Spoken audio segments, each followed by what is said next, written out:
In 2012, the Norfolk Southern painted 20 brand new locomotives into the classic paint schemes of its predecessor railroads to celebrate its own 30th anniversary as a railroad.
In 2012, the Norfolk Southern painted 20 brand new locomotives into the classic paint schemes of its predecessor railroads to celebrate its own 30th anniversary as a railroad.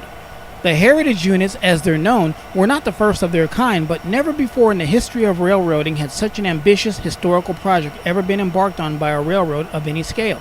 Conceived by artist Andy Fletcher and made possible by the vision of then CEO Charles Wick Moorman, this historic project will forever go down as one of the greatest public relations accomplishments in railroad history.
Through growth and mergers, the Southern Railway became a 10,000-mile railroad system by the 1970s.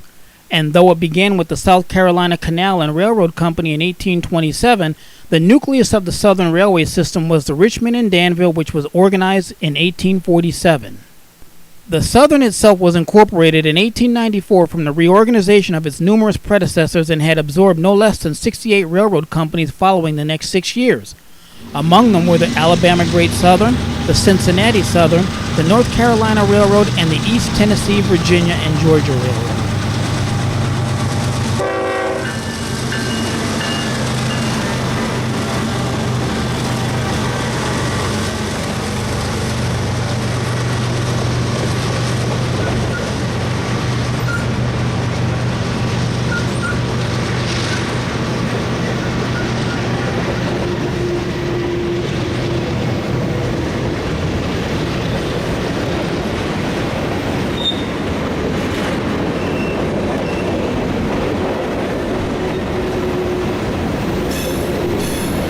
More flamboyant, probably because of its Vanderbilt heritage, the New York Central was the vision of businessman Cornelius Vanderbilt, who with his son stitched together a network of railroads reaching from Boston and New York City to Chicago and St. Louis.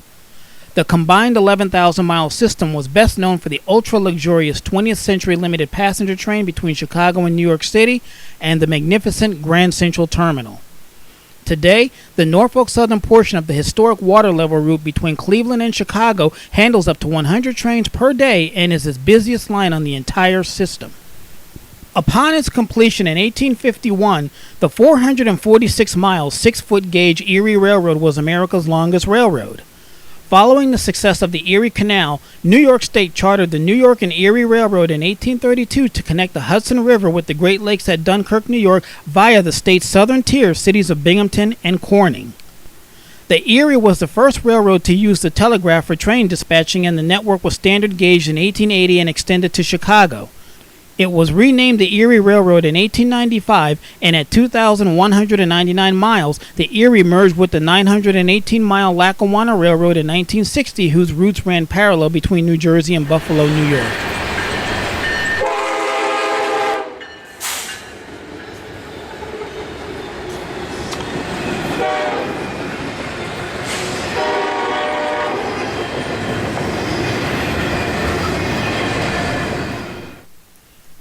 The Central of Georgia was formed in 1833 by residents of Savannah, Georgia, wanting to recapture business lost to Charleston, South Carolina with the opening of the South Carolina Railroad. The 1,944-mile system eventually reached Chattanooga, Birmingham, and Atlanta. The Frisco purchased control of the CFG in 1956 and eventually sold it to the Southern Railway in 1963.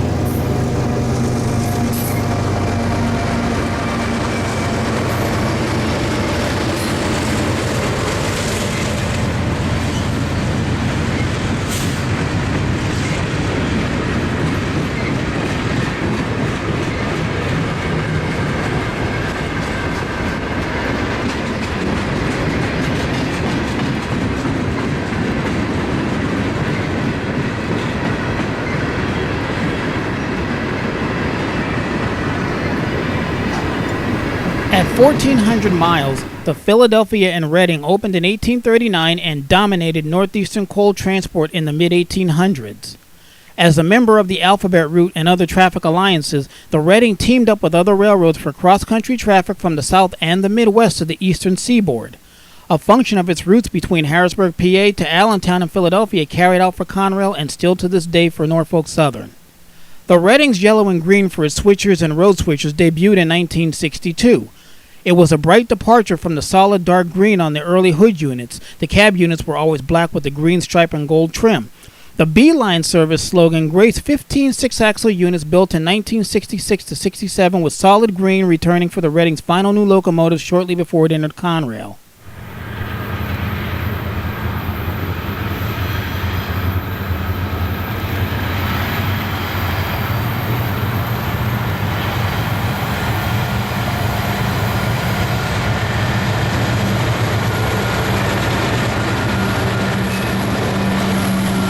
The Norfolk and Western traces its roots back to the 9-mile City Point Railroad created in 1836 between Petersburg, Virginia, and a location on the James River.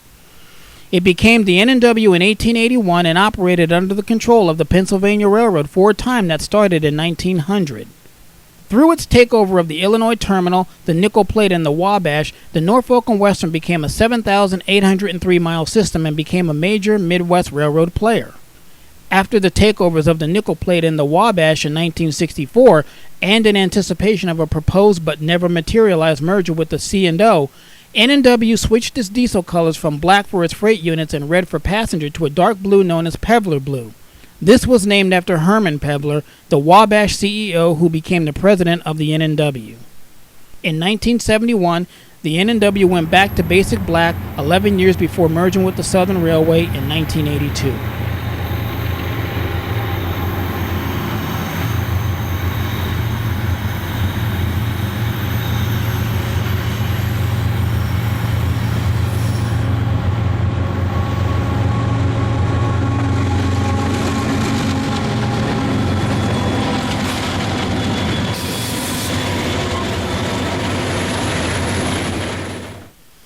From its starting point at the docks of Jersey City, New Jersey, the C&J 700-mile system ran west of the coal fields around Wilkes-Barre and Scranton, Pennsylvania, and south to seaside towns and the sand-producing region of southern New Jersey.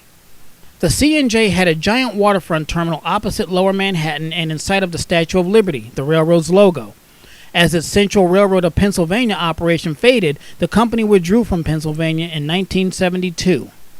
Among its patents, the C&J was the first railroad to have uniformed employees. In 1925, it operated the first commercially successful diesel-electric locomotive, and in 1929, it launched one of America's first luxury coach trains, the Blue Comet, to Atlantic City. It was also known for its use of camelback steam locomotives, which the engineer sat in a cab with the boiler while the fireman worked in a small shelter behind the firebox. Along with its heavy commuter and local freight operations, for which it earned the nickname the Big Little Railroad, the C&J provided a New York gateway for the B&O and the Reading, which both operated the C&J for a time before Conrail took over the Jersey Central in 1976.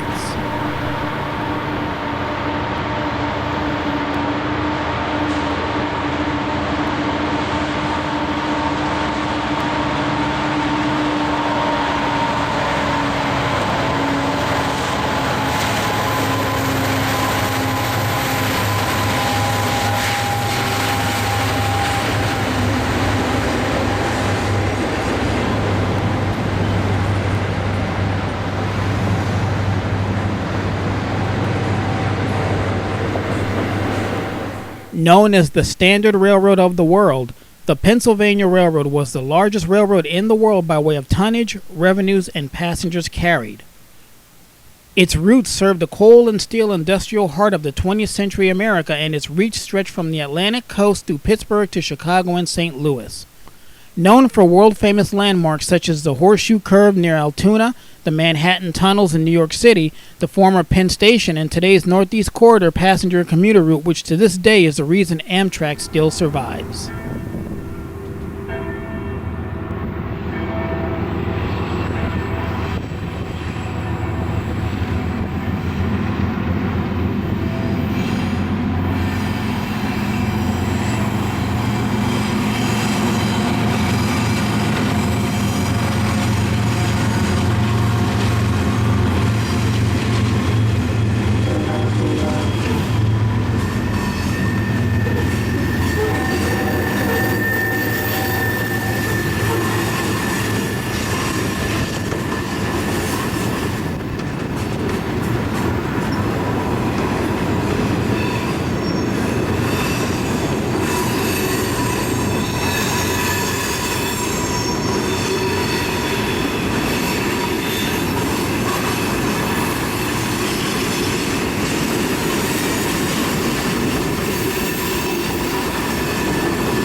The Lehigh Valley Railroad was hands down the most colorful big railroad in America, with a myriad of color schemes during its last 10 years of operation.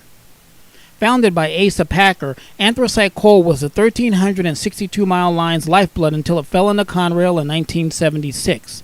Its main disadvantage in life was that it had the longest of 4 competing routes between New York City and Buffalo, New York, and therefore had to fight for every carload it could get.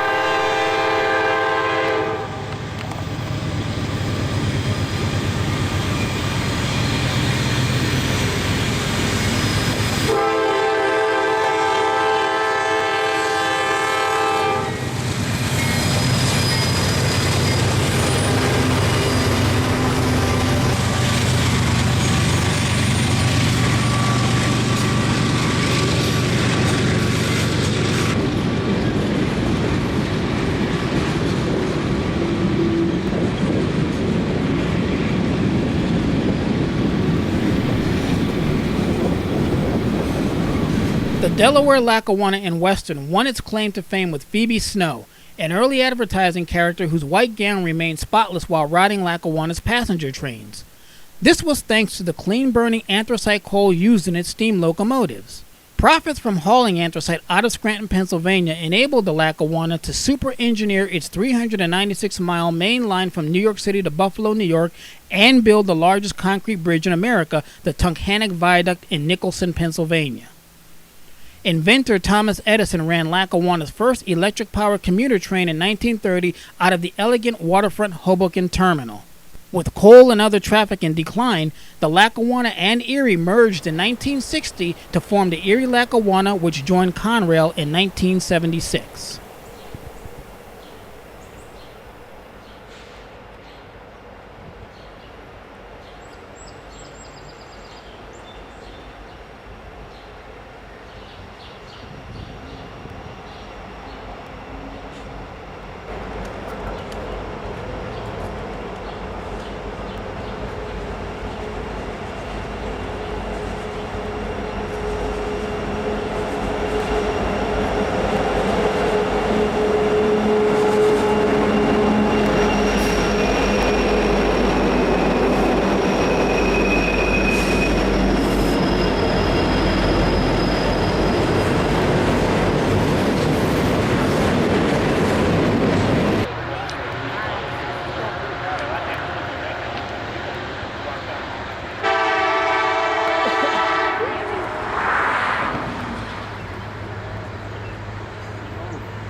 Few railroads have the fanfare and folklore as the Wabash Railroad, thanks to the Wabash Cannonball, a 1904 folk song. Wabash's earliest component, chartered in 1837 as the Northern Cross, was the first steam railroad west of the Alleghenies. Wabash had introduced a cannonball in 1885, then revived the name in 1950 for its daytime Detroit to St. Louis passenger train. By then, the railroad was well known for fast freights that roamed its 2,500-mile system linking the Great Lakes with cities across the Midwest. Its main line from Detroit to Kansas City, Missouri, bypassed Chicago's busy yards and became a favorite of car makers seeking a quick way to ship auto parts and new vehicles across the country, a route still preferred to this day with the last of the road railers on Norfolk Southern. Along with the nickel plate, the Wabash joined the N&W in 1964.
Formerly known as the New York, Chicago, and St. Louis, its nickname came from the Norwalk, Ohio Chronicle that billed it as the Great New York and St. Louis Double-Track Nickel-Plated Railroad.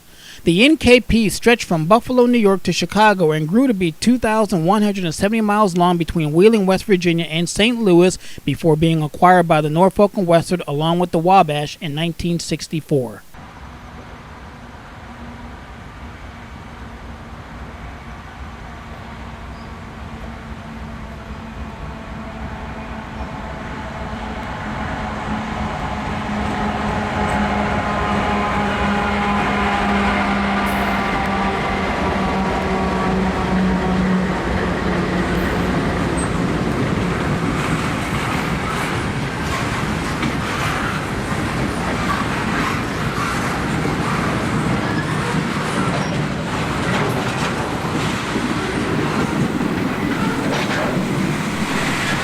Chartered in 1883, the original Norfolk Southern was a 933-mile line that ran from Charlotte, North Carolina, east to Norfolk, Virginia, and Morehead City, North Carolina, and grew through the acquisition of short lines including narrow-gauge routes. The line featured ferries and, starting in 1910, a 5-mile-long wood trestle across the Albemarle Sound. The railroad prospered in the early 1960s with the addition of phosphate traffic. The Southern Railway acquired it in 1974 and merged it with the Carolina and Northwestern under the Norfolk Southern name.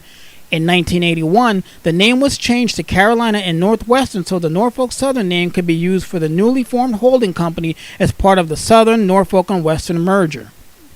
To this day, the Norfolk Southern still operates portions of the original Norfolk Southern with short lines such as the Aberdeen, Carolina, and Western running other segments.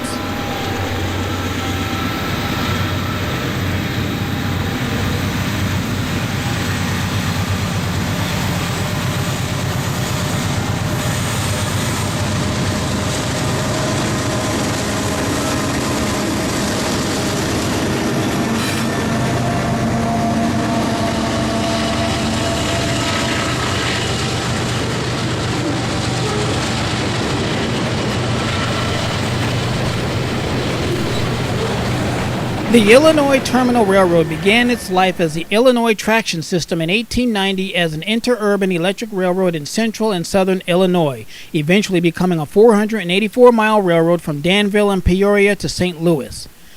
Hit by the Depression, it was reorganized as the Illinois Terminal in 1937 and attempted to survive as a passenger and freight railroad until relinquishing the passenger business in 1956 when it was acquired by 9 and later 2 more railroads. Because the Illinois Terminal had valuable trackage and customers, they operated the Illinois Terminal as a short line to carry freight to the acquiring railroads. The system's Y-shaped main line stretched from St. Louis to Springfield, Illinois, with branches onward from Springfield northwest to Peoria and eastward to Danville. One of its accomplishments during its independence was that the railroad built freight bypasses around major cities so that it did not have to run freights down busy streets.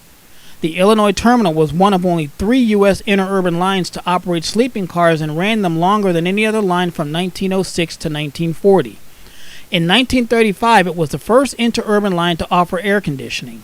The Illinois Terminal continued to operate as a freight railroad until the Norfolk and Western bought it in 1981. Norfolk Southern still runs former Illinois Terminal lines around East St. Louis, Illinois to this day.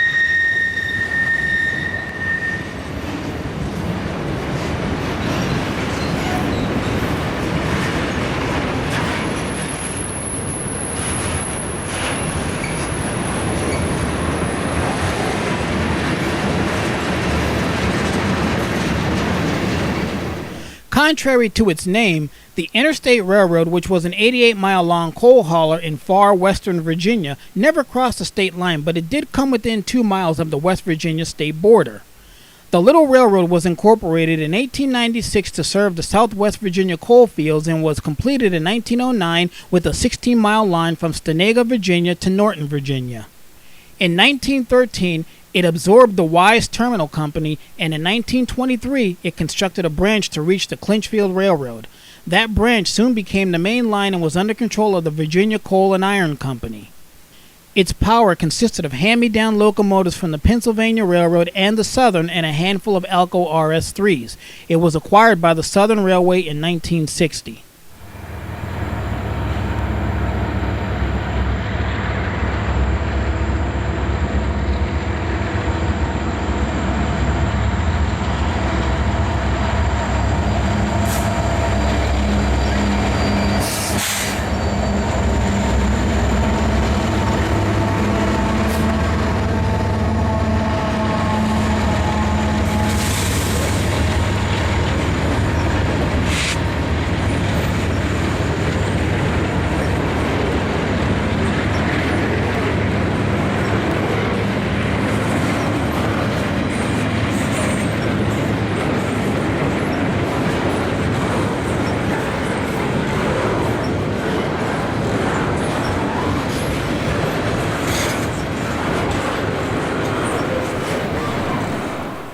The Monongahela was formed in 1900 as a joint venture between the Pennsylvania Railroad and the Pittsburgh and Lake Erie, with the Baltimore and Ohio acquiring a third stake in 1927.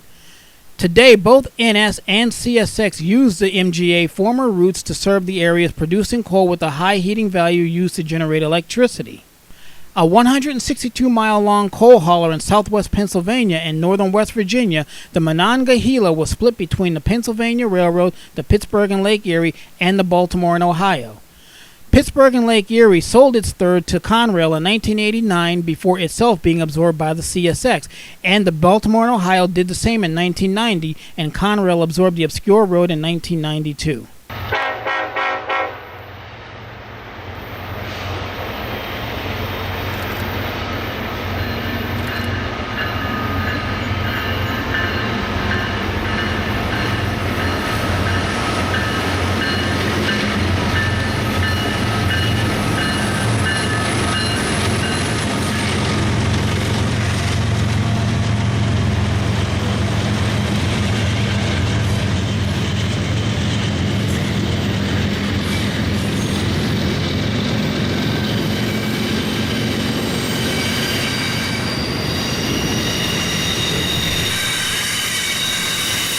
The 167-mile Savannah and Atlanta began life as the Brinson Railway in 1906, expanding northwest from Savannah.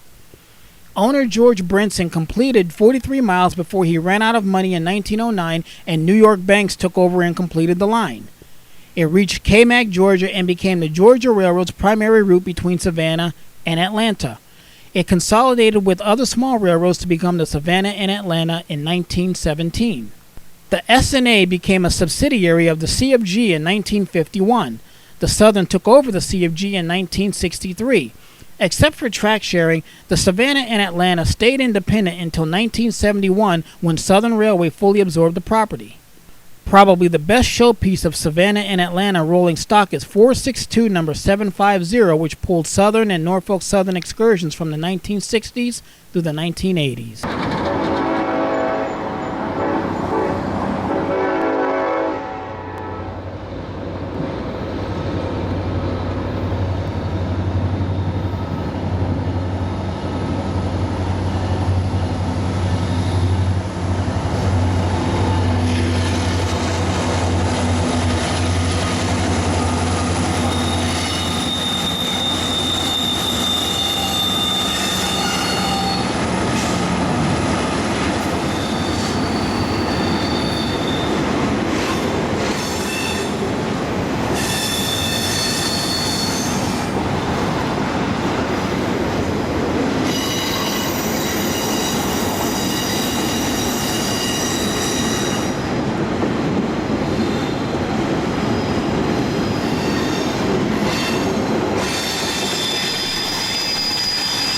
Starting with the Deepwater Railway, Henry Huddleston Rogers then created the Tidewater Railway and combined the two to form the 600-mile Virginian Railway in 1907.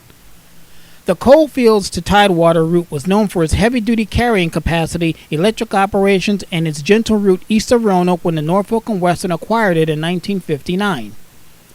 One interesting thing to note is that the original Virginian did not have road numbers on the sides of its locomotives, but they were required for Norfolk Southern by the American Association of Railroads.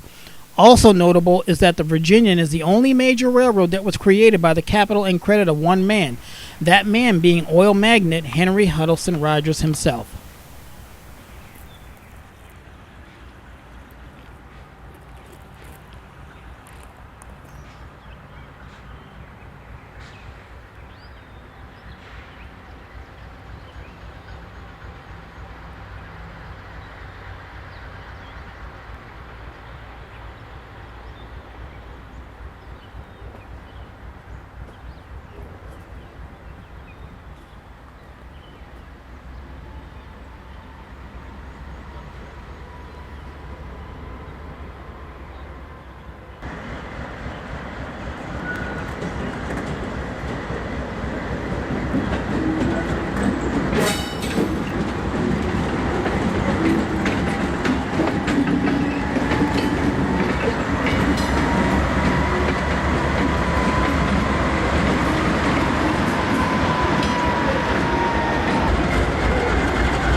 Despite their appearance, Penn Central locomotives, like the Pennsylvania Railroad before it, were in fact Brunswick green and not black. The 20,530-mile-long system was America's sixth largest corporation at the time of its forming. Lingering rivalries, operating differences, manufacturing declines, costly passenger operations, and outdated government regulations combined to push the company into bankruptcy in 1970. That was America's largest bankruptcy at the time. Penn Central's dark legacy lasted far beyond its 8-year lifespan, with the Penn Central's collapse helping to pave the way for modern railroading success today as we know it.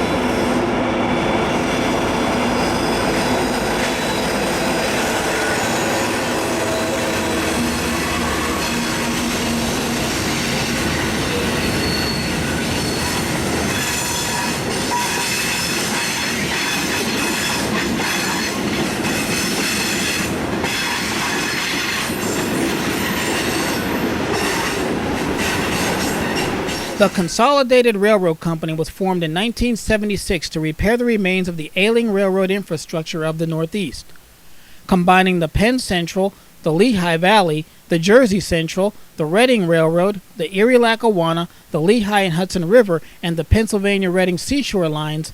Conrail took the core of these former roads and saved railroading in the Northeast. Before Conrail's blue paint appeared, there was a Conrail brown on the table, an idea that thankfully never made its way onto a locomotive. Prior to the Conrail formation, a consulting firm was hired to develop a logo, style manual, and paint scheme for the new road. The consultants presented Conrail management with blue and brown. The brown was based on the UPS and Pullman experience, while the blue was chosen because it was unlike any color of a major Class I railroad of the day. The first Conrail diesel to be painted blue was the ex-Penn Central, ex-New York Central GP40 number 3091 in the Collinwood, Ohio shop 7 weeks after Conrail's startup. Half of all of the NS Heritage units came from the Big Blue. The acquisition gave NS Conrail's prized routes linking the Midwest gateway of Chicago with the Northeast United States.